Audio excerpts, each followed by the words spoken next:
We're going to do an unboxing of the last dash cam I'm ever going to film. I'm running out of cars to fit to them, and tomorrow we're going to be fitting this to my friend Jerry's car. It's a GKU D1000. It's a 3-channel camera.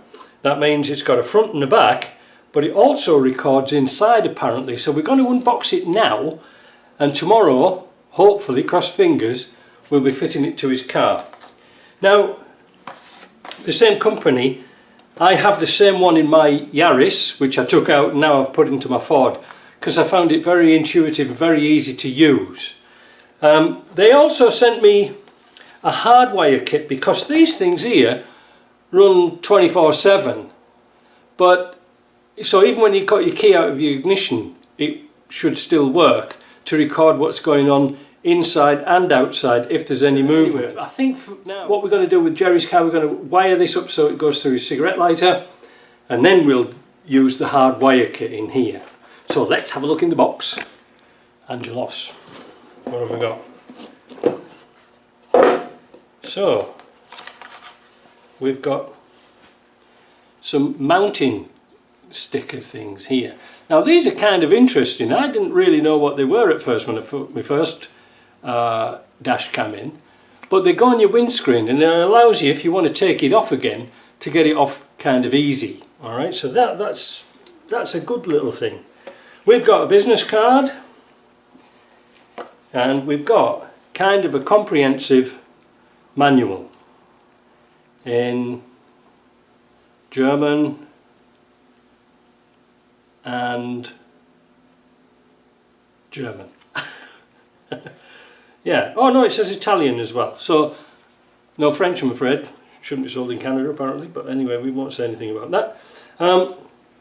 Yeah, the reason why I like my GKU dash cam, the earlier model than this, is that if I want to sync it to my phone, once it's done, it's done, and it works really, really well. You know, you can get the images from the back and the front and download them. If you don't want them delete them, but you can get every image that you've got, put them together and make a continuous video if you wish, because it only does short sections, and these re-record over the top of each other when it gets to a certain time frame.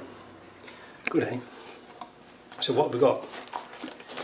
So we've got our little, this is a sort of common rear camera. I'm not going to take the cover off until tomorrow, and the same as this 3M type sticky stuff that goes on, so that's a handy thing to have. We'll need that. Now what on earth is this thing here? Oh, this is the mount for the camera. So that goes on there, so that means, if I'm not mistaken, yeah, so this dash cam can actually come off its mounting. If you want to take the camera off, you can take it off the mounting. That's nice. So sorry, it's really hot and humid and sticky today. So we've got an adjustable camera here, and we've got an internal camera here. We've got controls on the top. Really, I don't know if you really need them. You only need them for, that's on and off, M, I don't know what that is, fast forward, reverse, and OK. Now, that dash cam of mine is voice controlled, voice activated, so I think this would be pretty much the same. There's got a little triangle down there. Now what I'll do tomorrow is I'll read through the book tonight, and we'll work out how it all works. It's already got a memory card in the slot, so that's good. You don't need to buy one of those. There's the cigarette lighter slot, common a garden thing for a dash cam, and it's got a USB 2 connection in there. It seems to be a white one, not a blue one. Well, it doesn't really need to be. And there's your plug that goes into your camera. You can't really go wrong with it. Again, front to back, you can't go wrong with that either, because it's all, this is USB-C, and in here somewhere there should be a USB-C port. Ta-da! You've got a little bag of clips Now sometimes what you've got to do is undo the capping on the air post on the windscreen, and then you put this in. Alright, so you've got some little clips and you've got some spare sticky pads, which is always handy. Oh, might as well have a look in here as well. What have we got in here? Ah, you see, now that other dash cam thing didn't have this box in. Apparently, if I remember rightly after I've read about it a little bit, these haven't got a battery in them. They've got what's called a supercapacitor, I do believe. Plenty of lead on there. Connections are pretty much straightforward. And if you look here very, very carefully, it's got B+, that means the battery's on all the time. And this one here has got accessory.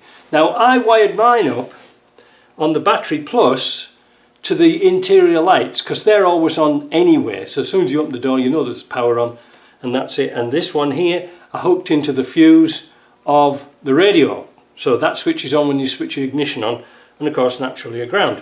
I found mine was very, very easy to put in, but Jerry's got a newer car than me, so it's worth doing it. What's it got in here?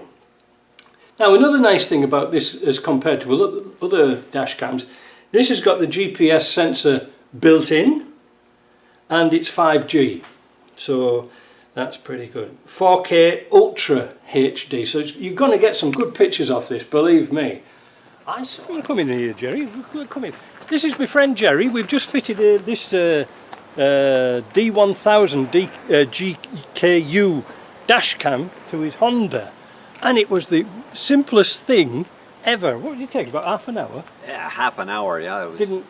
The cable, we had a bit of a fun with the power cable, because the cigarette lighter's in the glove compartment, in the console. Yeah. So we ran it sort of under the carpet, under the seat. It worked out good. Perfect. Yeah.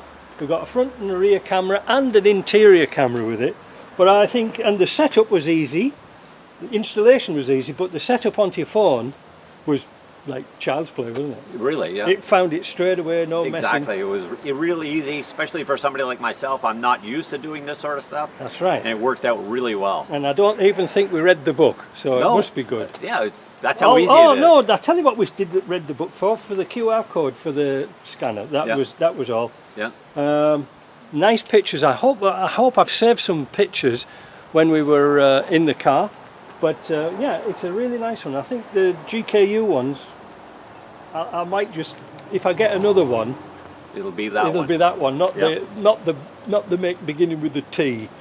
I have no end of troubles with that one. Oh yeah, the only tool I've got in my pocket. Look, the only tool we needed is a little spatula to prise the rubber seal down. The mouldings and that off, yeah. And just push the wire. There was bags of room in to put wire. Lots of room, yeah. And lots of wire to go front to back. I think we could have put it in a London bus. Could have put it in the trailer and pulled it behind. So anyway, a satisfied customer. Very much so. Very good. Very much.